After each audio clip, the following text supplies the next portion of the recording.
Bom dia, irmãos. O texto que eu trouxe hoje para compartilhar com a igreja é o texto da carta de Paulo aos Efésios, capítulo 1, versos 3 a 11. Efésios, capítulo 1, 3 a 11. Acompanhe a leitura, por favor.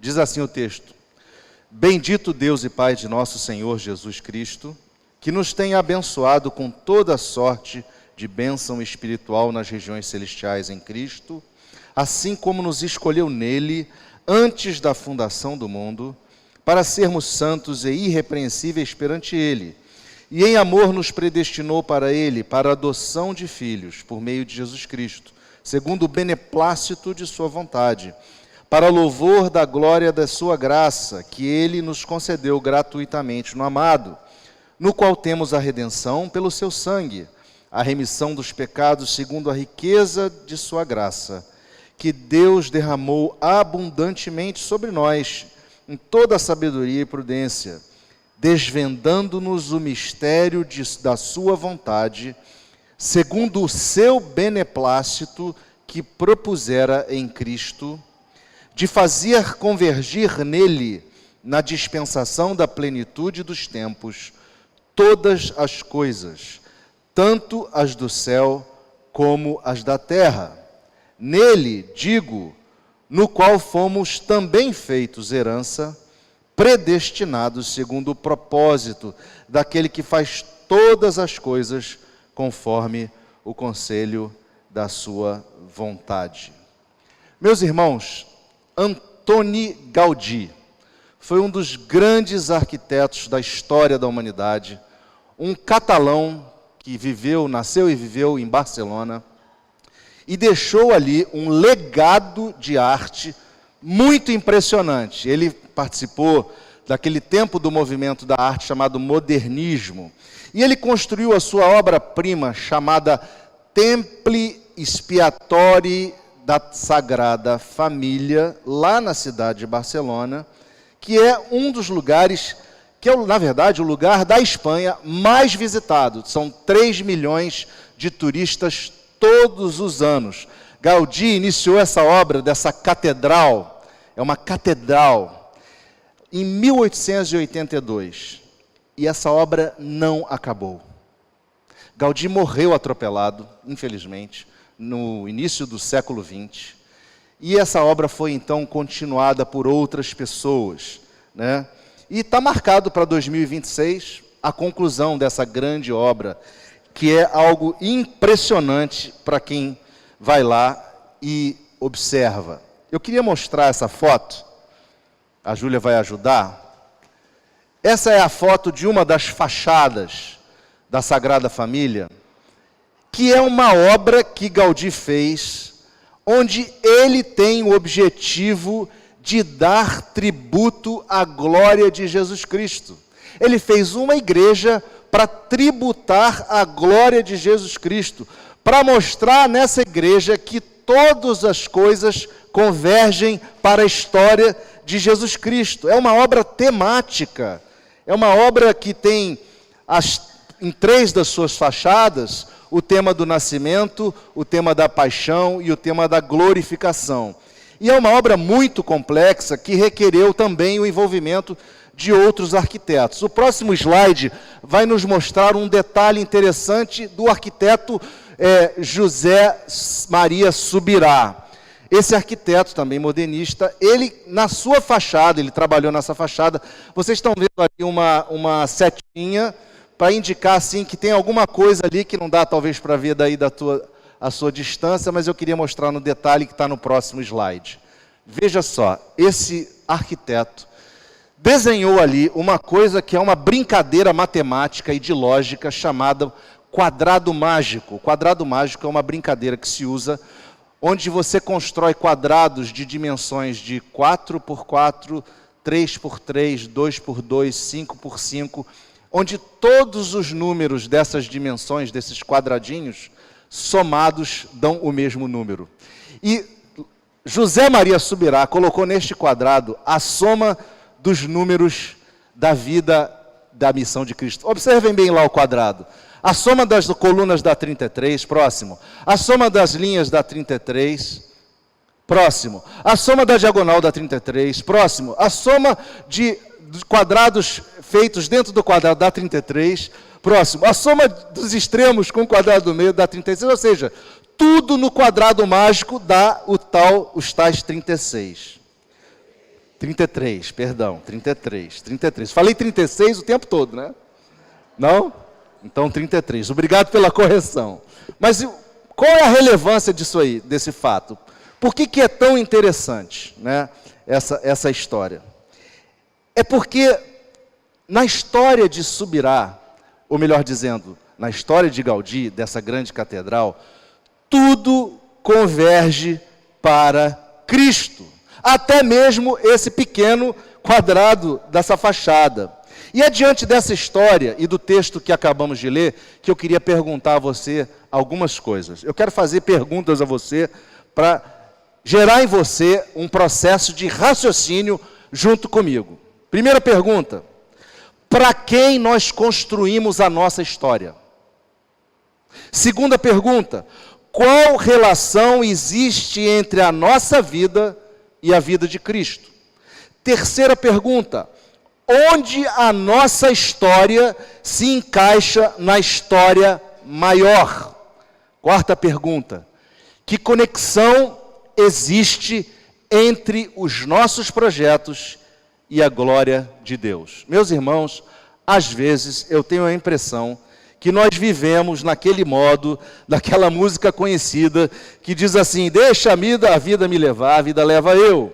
Sem nenhuma perspectiva de conexão entre os nossos projetos, a nossa história e os projetos e a história do plano maior de Deus. Por isso que eu gostaria com vocês hoje de refletir sobre o tema para essa mensagem, que é em busca de uma consciência cristocêntrica. O texto que nós lemos, eu quero destacar só 2 versos, explicar e aplicar. O verso 9, que diz assim: desvendando-nos o mistério da sua vontade, segundo o seu beneplácito que propusera em Cristo, de fazer convergir nele, na dispensação da plenitude dos tempos, todas as coisas, tanto as do céu como as da terra. Meus irmãos, no contexto dessa carta, nós podemos ver o apóstolo Paulo convencido por experiência própria que tudo na vida dele convergia para Jesus. Quando nós nos lembramos da palavra que ele deu à liderança judaica, que foi registrada por Lucas lá em Atos 22, onde ele deixa claro que a sua conversão aconteceu no caminho para Damasco, mas que a sua vida estava focada em Jesus na perspectiva da perseguição. E que ele no caminho para Damasco se encontrou com Jesus, e a sua vida passou a estar focada agora não na perseguição, mas na proclamação do Jesus vivo e ressurreto. Nós vemos o quanto na vida desse homem Cristo estava no centro de tudo. Lembremos do texto de Atos 22, quando Paulo, que na ocasião chamava Saulo, ele se diz sendo aquele jovem rabino ensinado aos pés do grande rabino Gamaliel, que era um homem zeloso, zeloso da lei de Deus, e ele tinha recebido a carta do Sinédrio para ir perseguir os cristãos, torturá-los e eventualmente até matá-los. E ele conta que ele mesmo havia sido participante da morte do primeiro mártir cristão, Estevão, que morreu apedrejado. Paulo, ou melhor dizendo, Saulo, consentiu com a morte de Estevão. Ocorre que no caminho para Damasco, a sua vida mudou, e ele descreve isso ao contar a história, lá no capítulo 22 de Atos, no verso 6, dizendo que aconteceu que indo de caminho, e já perto de Damasco, quase meio-dia, repentinamente, grande luz do céu brilhou ao redor de mim. Então caí por terra, ouvindo uma voz que me dizia: Saulo, Saulo, por que me persegues? Perguntei: quem és tu, Senhor? Ao que me respondeu: eu sou Jesus o Nazareno, a quem tu persegues. Os que estavam comigo viram a luz, sem contudo perceberem o sentido da voz de quem falava comigo. Então perguntei: que farei, Senhor? E o Senhor me disse: levanta-te, entre em Damasco, pois ali te dirão acerca de tudo o que te é ordenado fazer. E ele continua contando de como ele chegou em Damasco, foi recebido por Ananias, de como ele foi curado daquela cegueira causada pela luz, cegueira momentânea, e ali foi batizado.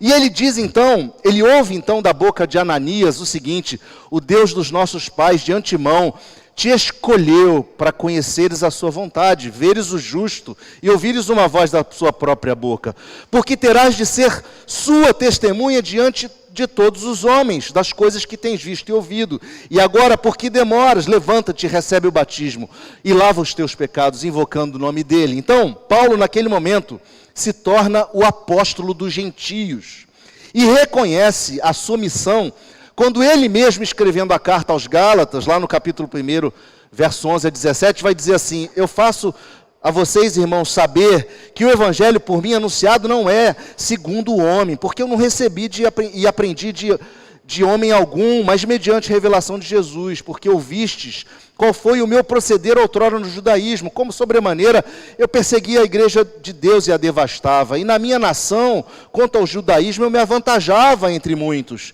Eu era extremamente zeloso das tradições dos meus pais. Quando, porém, ao que me separou antes de eu nascer, e me chamou pela sua graça, aprouve revelar seu Filho em mim, para que eu o pregasse entre os gentios, sem detença não consultei carne e sangue, fui para Jerusalém, não fui a Jerusalém, mas parti para as regiões da Arábia, e voltei outra vez para Damasco. Daí em diante, meus irmãos, vemos Paulo escrevendo as suas cartas, as várias epístolas que ele escreveu, onde ele mostrava que tudo convergia para Cristo. Ele se declarava escravo de Cristo, ele dizia que o viver é Cristo e o morrer é lucro, ele dizia que Cristo tinha primazia em todas as coisas, que Cristo era o cabeça, que Cristo era o princípio e o fim, que em Cristo todos nós somos criados, e que Cristo é tudo em todos, né? Só que, por outro lado, a igreja nascente ali, os crentes daquela época, nas primeiras comunidades cristãs, eles ainda não haviam processado essa história do Cristo. Eles ainda não tinham entendido muito bem como as histórias do Antigo Testamento convergiam para Jesus Cristo. E essa revelação, ela estava se processando naqueles tempos. É muito fácil hoje nós pegarmos a Bíblia, lermos Antigo e Novo Testamento, com uma série de ferramentas, e encontrarmos a ligação, mas aqueles homens não tinham isso. Aqueles homens dependiam do Antigo Testamento e da própria revelação de Deus que foi sendo dada ali.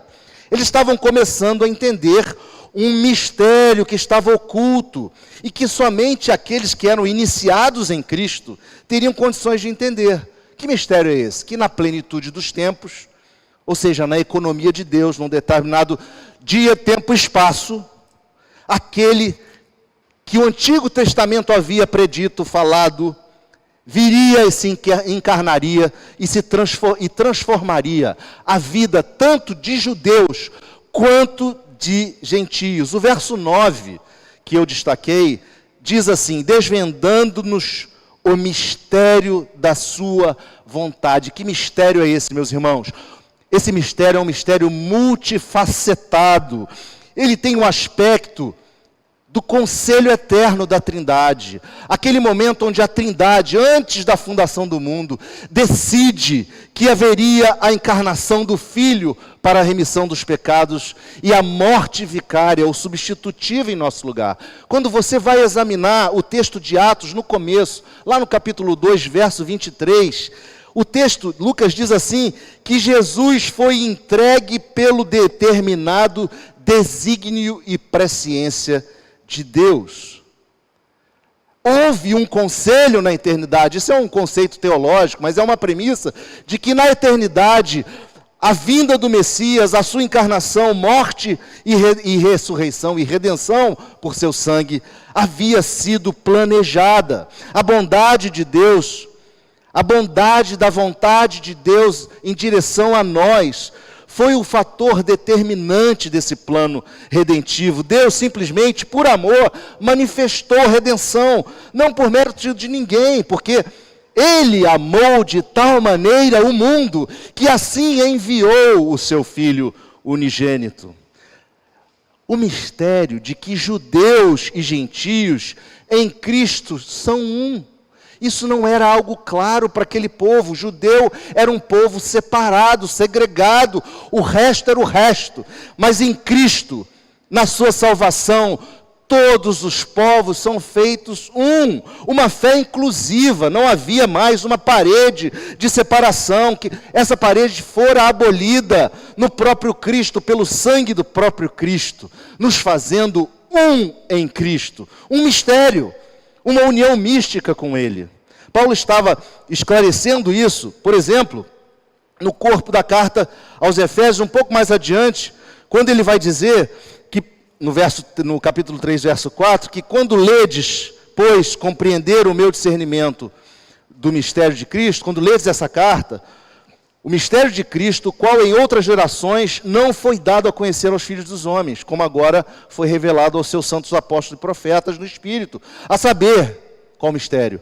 Que os gentios são co-herdeiros, membros do mesmo corpo e co-participantes da promessa de Cristo Jesus por meio do Evangelho. Tudo isso, meus irmãos, era novidade.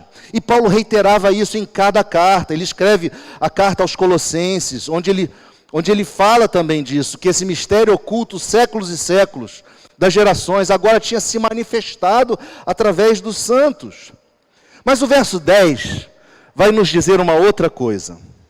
Vai nos dizer que o propósito de Cristo, ou melhor dizendo, o propósito do amor de Deus, era fazer convergir em Cristo, na dispensação da plenitude dos tempos, todas as coisas. Meus irmãos, prestem atenção. Jesus é a razão de ser de todas as coisas. Tudo que existe, tudo que acontece, existe e acontece por Cristo e para Cristo. E eu vou dizer a você, essa é uma proposição difícil às vezes da gente lidar com ela. Porque a gente está num mundo que vive em trevas, um mundo que está em caos, um mundo que está sofrendo, um mundo cheio de dor. E como é possível nós relacionarmos essa verdade? Tudo, de alguma forma, está debaixo da dor e do sofrimento de Cristo, do seu sofrimento remidor, do castigo que nos traz a paz, em meio ao caos. Jesus é o resumo da história do Antigo Testamento. Ele é o descendente da mulher que em Gênesis 3,15 Moisés escreve, pisaria a cabeça da serpente. A arca que salva a família de Noé e os animais aponta para Jesus. A rocha que dessedenta o povo no deserto aponta para Jesus, água viva. O maná que desce do céu e alimenta o povo aponta para Jesus, que é o pão vivo que desce do céu. O cordeiro sem defeito do sacrifício aponta para Jesus, o cordeiro de Deus que tira o pecado do mundo. Moisés e Josué apontam para Jesus. Os reis, os profetas, os sacerdotes apontam para Jesus e são tipos dele. O tabernáculo e o templo apontam para Jesus. Mas são todos sombras do que haveria de vir, segundo o escritor aos Hebreus. Meus irmãos, nós precisamos entender que a história bíblica, toda ela do Antigo Testamento, aponta para Jesus. Jesus é o resumo de tudo. E isso nos foi revelado. Nós precisamos nos apropriar dessa revelação, pois ela traz importantes implicações para você e para mim. E é sobre essas implicações que eu queria usar o texto e aplicá-las na nossa vida. A primeira implicação e aplicação é que a eterna bondade de Deus é o nosso alicerce. A eterna bondade de Deus é o nosso alicerce. Meus irmãos, nossa vida está guardada em Deus. Ele nos chamou antes da fundação do mundo e nos predestinou para sermos sua propriedade exclusiva. A linguagem de Paulo aos Romanos, no capítulo 8, nos diz que ele de antemão nos conheceu e nos predestinou para sermos dele. Nada, nem ninguém nos pode separar desse amor. Paulo, escrevendo aos Romanos, mais no final do capítulo 8, nos versos 35 em diante, vai nos dizer: quem nos separará do amor de Cristo? Será tribulação, ou angústia, ou perseguição, ou fome, ou nudez, ou perigo, ou espada? Como está escrito: por ti somos entregues à morte o dia todo, fomos considerados como ovelhas para o matadouro. Em todas essas coisas, porém, somos mais do que vencedores, por meio daquele que nos amou, porque eu estou bem certo de que nem morte nem vida, nem anjos nem principados, nem as coisas do presente, nem do porvir, nem os poderes, nem a altura, nem a profundidade, nem qualquer outra criatura poderá separar-nos do amor de Deus, que está em Cristo Jesus, o nosso Senhor. Meu irmão, a eterna bondade de Deus é o nosso alicerce. Mas a segunda aplicação é que não há o que temer, meus irmãos. Toda a história converge para Cristo. A história tem um script que, ainda que desconhecido, converge para Cristo. Em Cristo, todo caos e todo pecado é e será eliminado. Todo mal será aniquilado, mas isso no seu devido tempo. Não há processo eleitoral, meus irmãos, que fuja do script maior. Deus é soberano sobre Bolsonaro, Deus é soberano sobre Lula, Deus é soberano sobre o Brasil. Não há guerra mundial, não há Putin que esteja autônomo nas suas decisões. Deus é soberano sobre Putin, Deus é soberano sobre o mundo. Nós precisamos crer nisso. Não há guerra que fuja o script de Deus. Não me entendam mal, por favor. Nós não somos marionetes. Nós somos agentes da história. Nós temos responsabilidades sobre as nossas decisões, mas não se engane. As nossas decisões, de alguma maneira, estão submissas a um script maior que nós desconhecemos. Não nos foi revelado. Um script maior que converge para Cristo. A terceira aplicação e implicação para você e para mim é que nós precisamos resolver o problema do quadrado mágico nas nossas vidas. Olhar as nossas vidas na perspectiva de que a soma de todos os eventos convergem para Cristo. Olhar para os eventos e tentar encaixá-los de forma que a soma aponte para Cristo. Porque todas as coisas cooperam para o bem daqueles que amam a Deus, daqueles que foram chamados segundo o seu propósito. Eu queria então concluir essa meditação, esse sermão, exortando a cada um de nós a que ponderemos sobre os nossos caminhos e sobre os nossos projetos. Nós precisamos olhar a vida buscando sempre conectar aquilo que fazemos com a nossa missão em Cristo. Sempre, sempre, servos uns dos outros e servos da comunidade e do próximo. Se você é alguém que vive da cozinha, o seu trabalho serve para abençoar alguém. O seu trabalho é forma de abençoar alguém. Se você vive da medicina, o seu trabalho é forma de abençoar alguém. Se você vive sendo motorista de alguém, o seu trabalho serve para abençoar alguém. Se você é um advogado, o seu trabalho serve para ajudar alguém, para abençoar alguém. Se você é um engenheiro, e aqui eu posso listar todas as profissões possíveis, porque entre nós tem vários tipos de profissões. Meus irmãos, tudo isso serve a Cristo, tudo isso precisa estar conectado com a nossa missão. Nós precisamos diariamente nutrir essa convicção que as nossas histórias pertencem a uma história maior, de que nós não somos marionetes, mas colaboradores na seara de Deus, pautando as nossas decisões e as nossas ações na palavra de Cristo. Nós precisamos desenvolver essa consciência de que todas as coisas convergem para Cristo, de que Cristo é o centro. Precisamos de uma consciência cristocêntrica. E é isso que eu queria deixar no seu coração essa manhã. Exercite a sua vida na perspectiva cristocêntrica. Jesus é o centro, Jesus está no centro, Jesus é o objetivo final das nossas vidas. Em Jesus todas as coisas convergem. E assim, Deus há de nos ajudar a anunciarmos o santo evangelho do Redentor. Que Deus nos abençoe e nos ajude nessa missão tão difícil e nesse propósito de termos uma perspectiva onde Cristo está no centro de tudo. Que Deus nos abençoe. Amém. Nós vamos